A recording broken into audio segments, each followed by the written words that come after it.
Alright kiddos, it's been a while since we had a video, but here's your first one for Unit 4. We're going to talk about writing equations of line still, but we're going to talk about writing them using something called the point-slope formula, which looks really mean and nasty, but it's really not. It's just, plug in the numbers and let's go.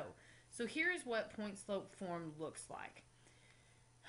Just like slope-intercept form, the name gives away what you need to use it. In order to use point-slope form, you have to have a point and you have to have the slope of the line. And this is what the form looks like. It's just a formula that we're going to plug numbers into and use. So it looks like this.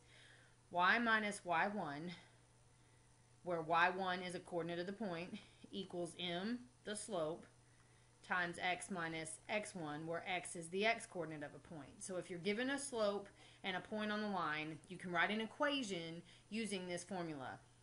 Y and x are going to remain y and x. We will not plug numbers into that part of the equation. We will only plug numbers into the x1 and y1 and to the m. So if you look at this first example, it asks us to write an equation in slope-intercept form, which means I want it to be y equals mx plus b when I'm done.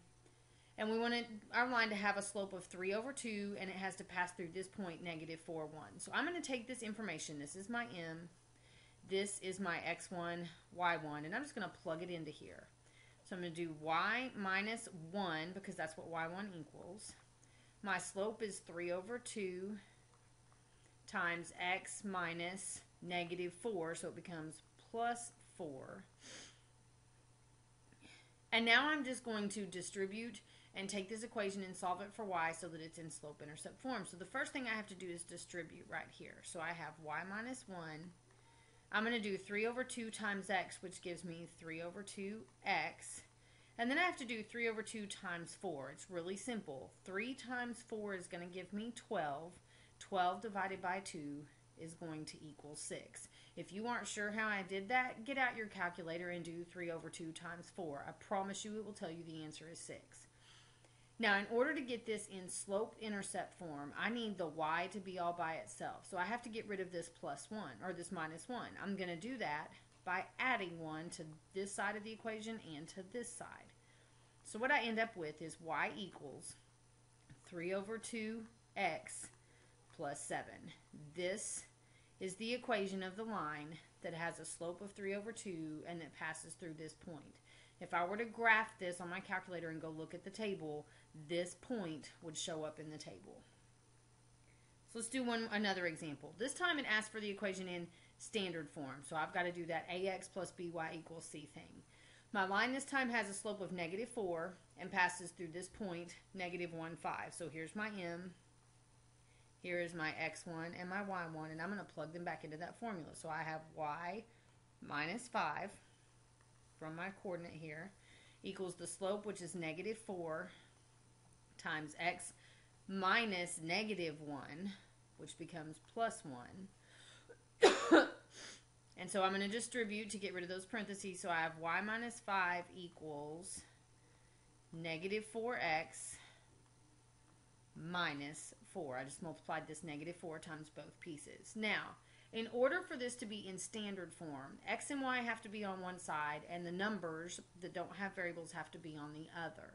So I'm going to get my x over here with the y first. So I'm going to add 4x to cancel this out, and add 4x over here. So I end up with 4x plus y minus 5 equals negative 4. Now I've got to get rid of this minus 5 because it is ax plus by, not ax plus by plus c. So this part needs to go away, so I'm going to add 5 to here and to here. And when I do, I end up with 4x plus y equals 1.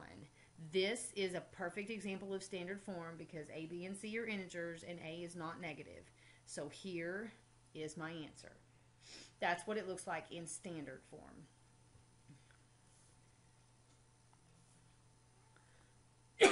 So now let's talk about this in terms of an application problem. So a repair person charges $25 per hour plus an initial service call charge. We don't know what that initial service call charge is.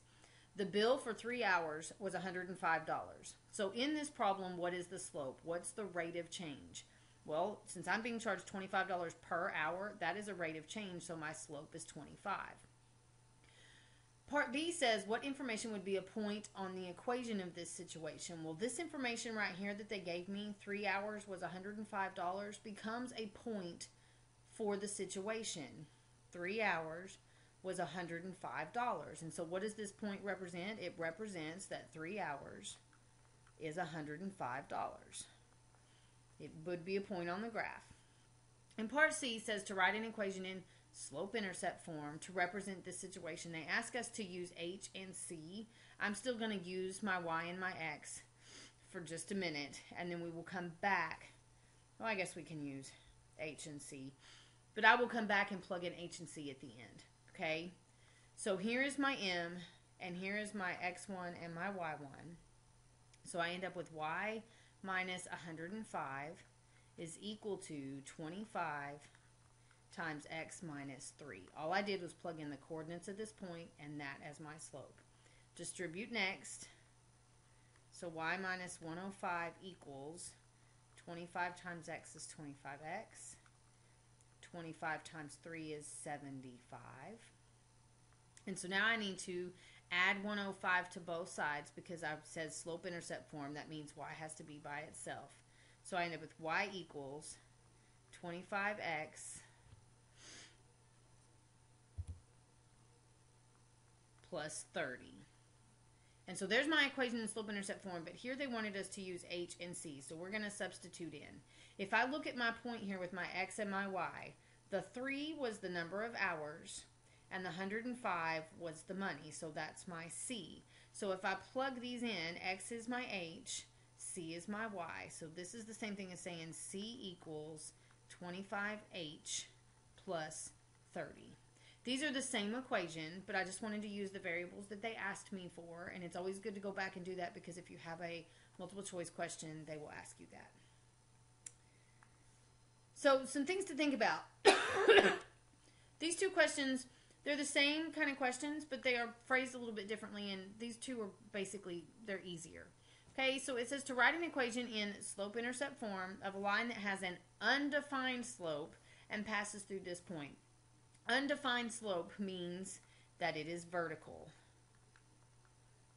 Okay, because vertical lines have undefined slope and they are always going to be written in the form x equals. Well, since I know the equation of a vertical line has to be x equals, all I have to do is go to my point up here, and this is what x equals. So the equation of my line is x equals 5, because in the point, that's what x equals. And so no matter what point I choose, x is going to equal 5.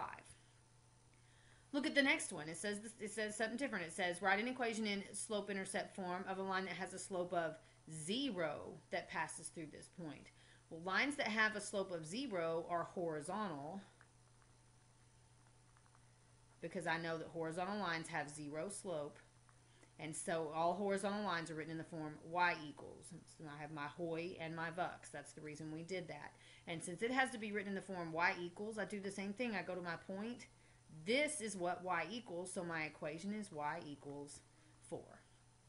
So if it is undefined or has a slope of 0, using point slope form, it's not necessary. Just pick out the part of the point that you need, and that will be your equation. So we will practice this when you come to class tomorrow. You guys have a good evening, and I will see you then.